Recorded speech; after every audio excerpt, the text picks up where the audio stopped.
Ah, ẹ̀yin èèyàn mi, mo kí wa mo kí wa o, gbogbo ibikíbi tẹ́ bá wà tẹ́ ti ń gbọ́ mi àbí tẹ́ ti ń gbọ́ mi. Orúkọ tèmi ò yí padà rárá, Yèyé Dára Kowee kó ó lèmi ń jẹ́. Àwọn ọmọ ọkọ ilẹ̀ Yorùbá ni o, wọ́n ti dìde both home and abroad.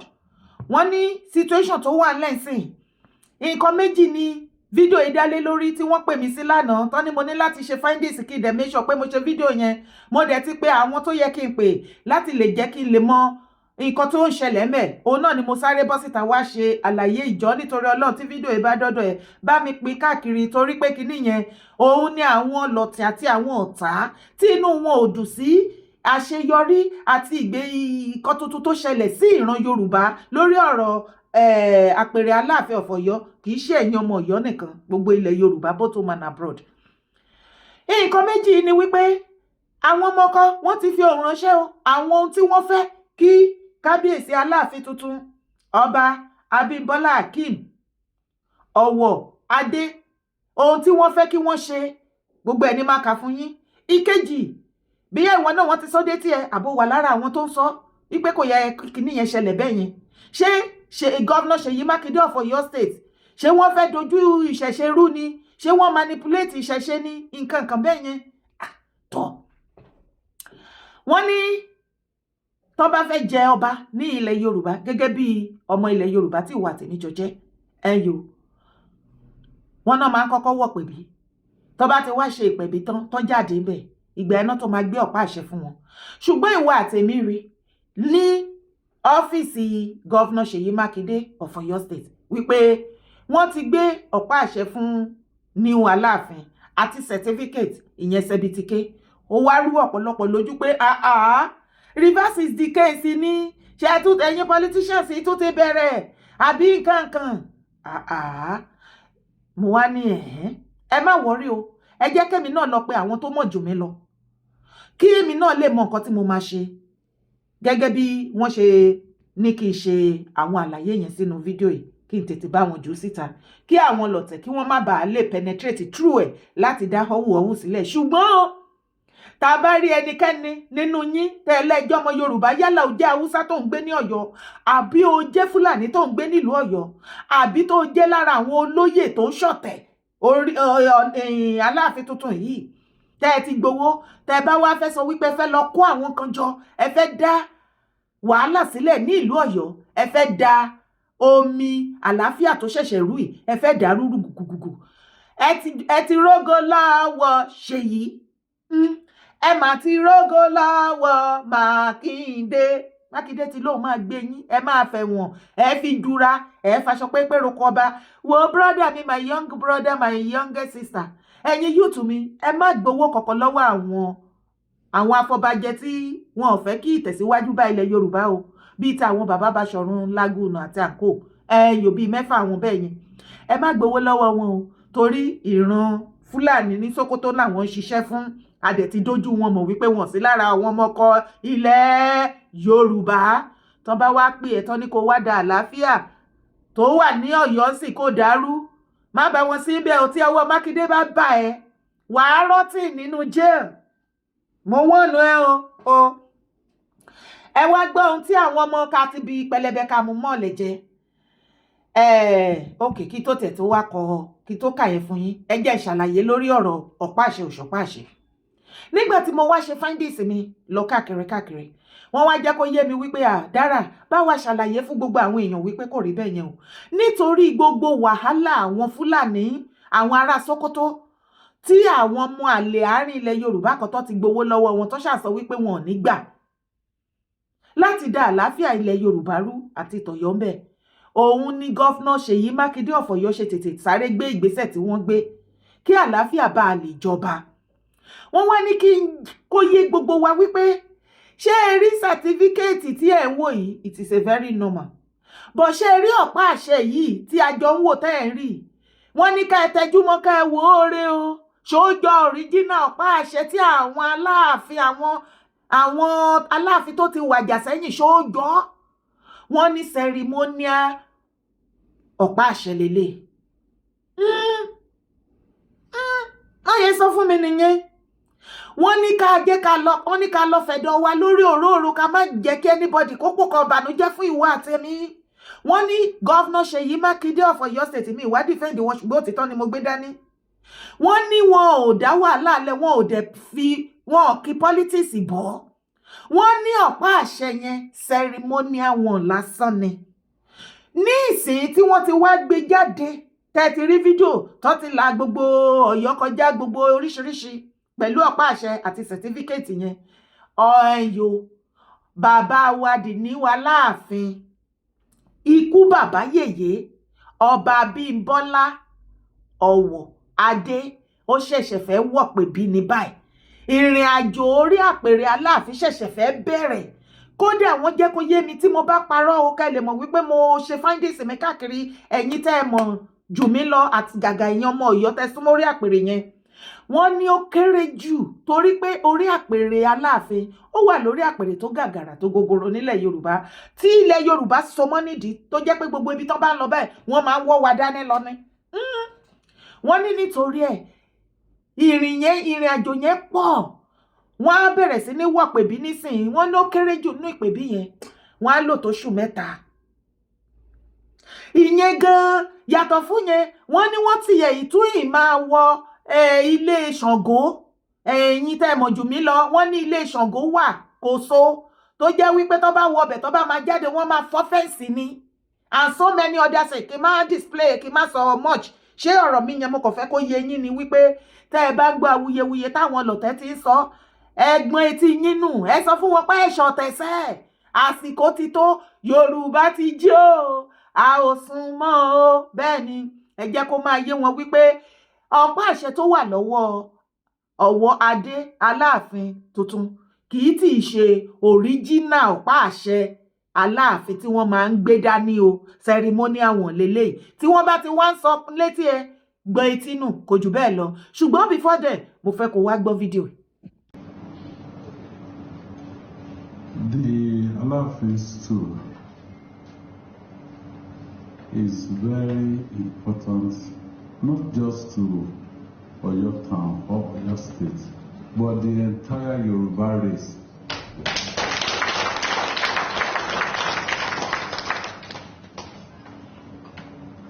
So, under my watch, I made it very clear that that stool is not for sale. It is not a stool for us to toy with.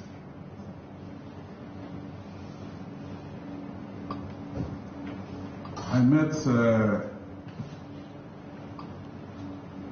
Prince for the first time in my life yesterday. I've never spoken to him in my entire life until yesterday. Congratulate. Let me also say this briefly. Those that are still hell-bent on destabilizing our traditional institution in Oyo, the government is not letting them. We will prosecute them. The money they collected, they will still be prosecuted. Well, except they go to KBC and the next.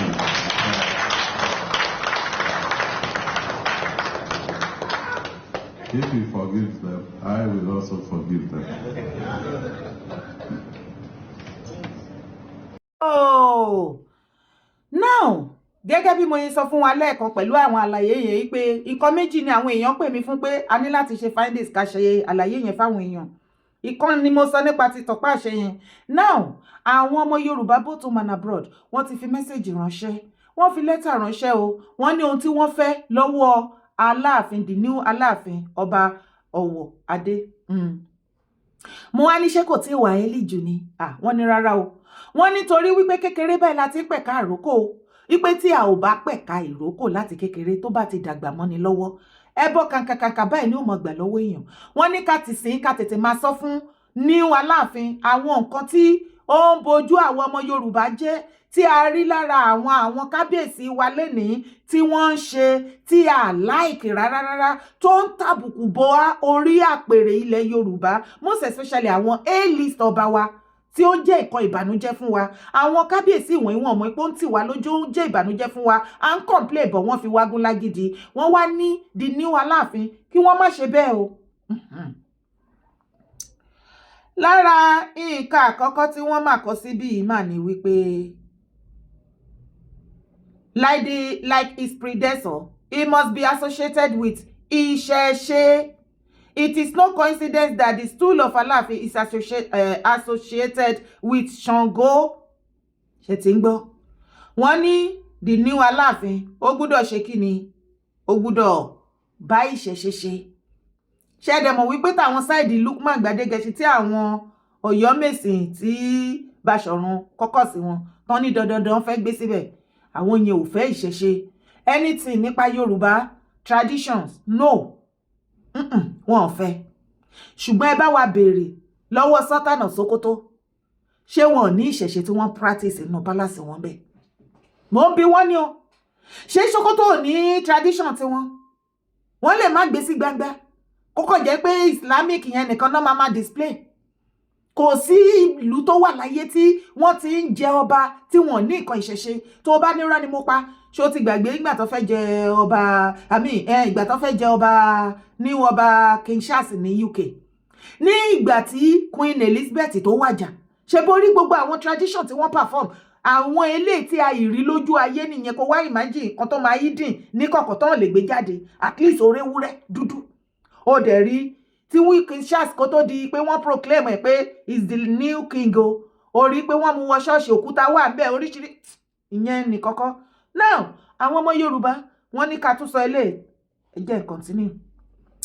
The moral authority of the new Aláàfin must not be compromised by àtẹnujẹ and ìjẹkújẹ. Wọ́n ní bàbá wa Abímbọ́lá Ọ̀wọ̀ Adé, wọ́n ní ẹ yàgò fún ìjẹkújẹ o àtàtẹnujẹ. Wọ́n ní àtẹnujẹ àti ìjẹkújẹ ó lè tánìṣì orí àpèrè yìí o, ó lè tapo sí aṣọ àlà o. Àwọn ò sì fẹ́ kí epo ta sí aṣọ àlà, torí a rí lára àwọn A-list ọba kankan nílẹ̀ Yorùbá tó jẹ́ wípé a ti pariwo wọn dá wa lóhùn. Ìjẹkújẹ, ìjẹkíjẹ àti ìmukímu yẹn òun làwọn yàn láàyò. Wọ́n ní àwọn ò fẹ́ lọ́dọ̀ títí yín. We should not see him drinking beer in public and frolicking with women of cheap versions. Ṣé ti ń gbọ́? Àwọn ọmọ Yorùbá ní kábíyèsí Aláàfin tuntun, a ò gbúdọ̀ rí yín ní patí àbí ní bíà pálọ̀ níbi tẹ́ ti ń gbé ìgò bíà ìgọ̀gọ̀ àbí ká rí àwọn ọmọ Ṣẹ̀rẹ̀kọdé ní ẹ̀gbẹ́ yín kó máa fọwọ́ rò yín lára, fọwọ́ pa yín lára. Àwọn ọmọ Yorùbá láwọn ò fẹ́ o, ẹ yàgò fún o. Ọba Ọ̀wọ̀ Adé must not debase his office by collecting money from visa applicants who want to follow him to visit foreign lands. Wọ́n ní Aláàfin ẹ ò gbúdọ̀ máa gbowó visa kẹ́ máa fi ṣe business lọ́wọ́ àwọn tẹ́ fẹ́ kó jáde, torí ẹ máa travel káàkiri. Àwọn tó bá wá tẹ̀lé yín tó jẹ́ accompany tó wá tẹ̀lé yín tó ń tẹ̀lé yín lọ, ẹ gbúdọ̀ gba owó visa lọ́wọ́ ẹ gbúdọ̀ sọ di business. Ẹ má fi ṣe business. Wọ́n ti sọ yẹn náà síbẹ̀, ó ní àǹkà. If you want to wear his gym suit, please do not go on major streets in London. We can arrange private spaces for you. Aláàfin Adéyẹmí consumed moderately ogi and moimoi in the morning and àmàlà with one piece of meat in the afternoon. Ó ti wá lẹ́tìkẹ́ díẹ̀díẹ̀. Wọ́n ní kábíyèsí ní Aláàfin àwọn ọmọ Yorùbá ní kó má jẹ́ ká rí yín ní London. Tẹ́ bá lọ London, kẹ wá kó aṣọ jogging pé fẹ́ jọ́gẹ̀ fẹ́ ṣe exercise, ẹ wá lọ káàkiri gbogbo àárín àdúgbò ibi tí gbogbo àwa commoner person tá wà ńbẹ̀. Wọ́n ní àfọ̀bídì yín o. Wọ́n ní àwọn ti London, ṣe mọ̀ pé mo ti sọ fún yín pé both home and abroad náà ti fi lẹ́tà ìránṣẹ́. Àwọn ti London, àwọn ọmọkọ ti London, wọ́n ní anytime tẹ́ bá ti fẹ́ wá ṣàbẹ̀wò sí ìlú UK, ẹ kàn sí wọn kẹ́ jẹ́ kí wọ́n wà wẹ̀. Tẹ́ bá ti fẹ́ lọ sí gym, ó dà pé wọ́n mọ̀ yín dáadáa, wọ́n mọ̀ pé máa ṣe exercise láràárọ̀. Ìgbé tẹ́ bá fẹ́ lọ gym, ẹ má sá kiri láàrin ìgboro. Wọ́n á arrange ibi tó moderate fún yín tí ẹ ti máa gym ń bẹ̀. Wọ́n dẹ̀ ní pé kí ni? Wọ́n ní oúnjẹ tí Aláàfin máa ń jẹ. ẹ̀yin èèyàn mi ẹbí ká mi dáhùn ní o ẹ má fi ebi pa kábíyèsí o ṣé kí kábíyèsí wá yòrò ni kí ló dé máṣúmọ́tò yìí fẹ́ pọ̀ o ẹ tún bá débi oúnjẹ ẹ̀yin ọmọ Yorùbá ti yarí finally o the fear of Yorùbá nísìnyí is the beginning of wisdom ẹ̀yin àgbààgbà ilẹ̀ Yorùbá ẹ fi àwọn ọmọ Yorùbá ń sìn wọ́n ti yarí o ẹ tún gbé débi oúnjẹ lẹ́yìn ohun tó ń bá máa jẹ ẹni rán ni níṣẹ́ là ń bẹ̀rù tọ̀ òun náà kà sí bí mo ti kà lẹ́ẹ̀kẹ́jẹ́ tuntun kà. Aláàfin Adéyẹmí consumed moderately ogi and moimoi in the morning and amala with 1 piece of meat in the afternoon. Wọ́n ní gbogbo Aláàfin tó ti jẹ oúnjẹ tẹ́ gbọ́dọ̀ breakfast yín kò gbọ́dọ̀ máa kọjá moimoi àtògì. Wọ́n ní tẹ́ bá wá fẹ́ jẹun lọ́sàn-án àmàlà lẹ ní láti jẹ pẹ̀lú ẹran ẹyọ kan péré lórí ẹ̀. Wọ́n lọ́wọ́ àbáwá ìṣe kan orí àpèrè gan rọrùn ipò ọlá lágbára. Ipò ọlá dára o ipò ọlá ó lẹ́tíkẹ́ o. Ẹjọ́ ṣé Aláàfin ò gbúdọ̀ jẹ dínà ni? So Aláàfin tó ti gbé lábúrọ̀dì dáadáa wọn ò gbúdọ̀ jẹ sàláàdì. Aláàfin gbúdọ̀ mẹ́mu ẹ wo ẹ jẹ́ a máa tẹ̀síwájú ná. Míìtì kan Aláàfin bá wá lọ láìkì pọ̀nmọ́ àbí Aláàfin wá lọ láìkì ẹja. Okay. 1 meat in the afternoon. One cannot say because he's a king, he will consume more salt than the commoners. Royalty is not about the consumption of massive bowls of food daily.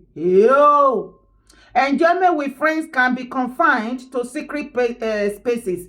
Wọ́n ní Aláàfin tẹ́ ẹ bá fẹ́ wọ́n fàyè gbà yín ọmọ Yorùbá náà fàyè gbà yín kẹ́ enjoy ara yín kẹ́ dẹ̀ host àwọn ọ̀rẹ́. Ṣùgbọ́n not in a public domain o. Wọ́n ní nínú palace ńbẹ̀ láti gbọ́dọ̀ ṣe gbogbo ayé yẹn lè jayé Aláàfin lè jayé jù.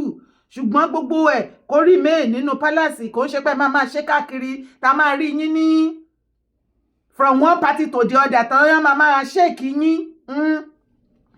Wọ́n ò gbọ́dọ̀ rí yín kẹ́ ẹ shake. Mi mọ̀ bóyá ọkọ̀ yẹn síbẹ̀ èmi kàn rántí ìyẹn ni. Torí lára àwọn bàbá wa tó gàgàrà tó gogoro wà lára nǹkan tó fi ń dùn wá ńlẹ̀ Yorùbá tó pariwo àwọn ẹ̀dẹ̀ ìyà wọ́n dẹ̀ fi ń bú wa lójoojúmọ́ ni wípé ṣe ni kábíyèsí wa máa ń nawọ́ kiri inú pátí àtọmọdé àtàgbà náà máa ń tẹ orí bàbá ìkiri wọ́n lẹ́yìn ò gbọ́dọ̀ ṣe bẹ́ẹ̀ o. Today some Oba collect envelope to attend events. Ẹ̀yin ará ìmọ̀ Yorùbá yẹn be coming down ni o. Including naming ceremony. This is a no.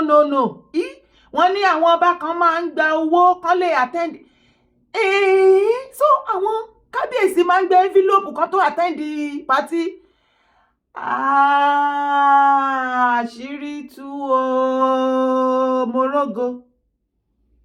Even including naming ceremony. Àwọn ọmọ Yorùbá ní no. Wọ́n gbà yẹn fún yín, you are not allowed. Ẹ be coming down pẹ̀lú ní Aláàfin yìí o. Aláàfin Adéyẹmí gave me money, including writing a substantial check when I turned 65. When Aláàfin Ọ̀wọ̀ Adé picked small checks from his subjects, the gossip spread faster and undermined his authority. Hey, ó lẹ́tìkẹ́.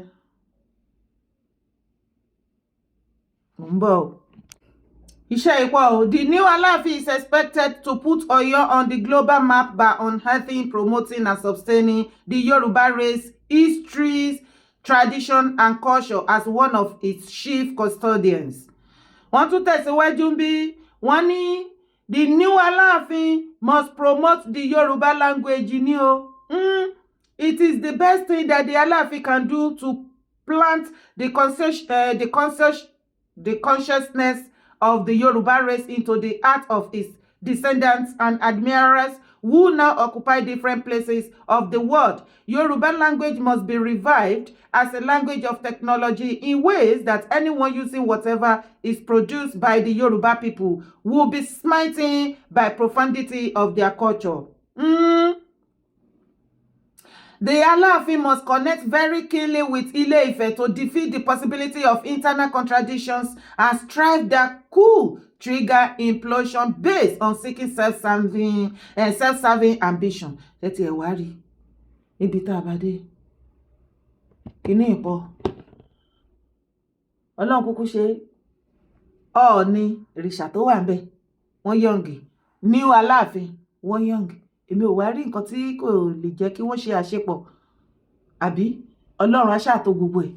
Ẹ wo ó pọ̀ gan ni o èyí tó kù yìí màá máa gbé jáde lórí live show torí mi fẹ́ kí fídíò yìí gùn jù rárá tó bá wá rí bẹ́ẹ̀ ṣé gbogbo nǹkan ìwọ̀nba tí mo kà síbí náà ṣé ìwọ náà lọ́wọ́ sí i ṣé o mind ṣé ìwọ náà support ẹ̀ tó bá wá lélẹ̀ tí ìwọ náà yìí mọ̀ wípé mi tí kà jáde ń bì tó mọ̀ pé ó ṣe pàtàkì jọ̀ọ́ bá mi kọ síbi comment section wá bá mi pín fídíò yìí fún gbogbo àwọn ọmọ ilẹ̀ Yorùbá both home and abroad kí wọ́n gbọ́ so tá bá máa treat concluding part mẹ́ oníkálukú yín á lè contribute nǹkan tẹ́ fẹ́ láti ọ̀dọ̀ New Aláàfin torí a ò fẹ́ kí wọ́n ṣẹ̀ṣẹ̀ gbé a sì fẹ́ kí wọ́n ṣìwà wù New Aláàfin wọ́n ní ẹ gbọ́dọ̀ máa nawọ́ o ẹ ó ti dèwọ́ ẹ gbọ́dọ̀ náwó ń patí fún yàn kankan o ẹ ò gbọ́dọ̀ tẹrí ba fún anybody ẹ gbọ́dọ̀ máa lọ patí ṣóṣóṣó ẹ wo mo sọ yìí mo dúró ná orúkọ tèmi ò yí padà lẹ́ẹ̀kan sí Yèyé Dára Kowee kò ó ní mò ń jẹ́ má gbàgbé láti bá mi share ètò yìí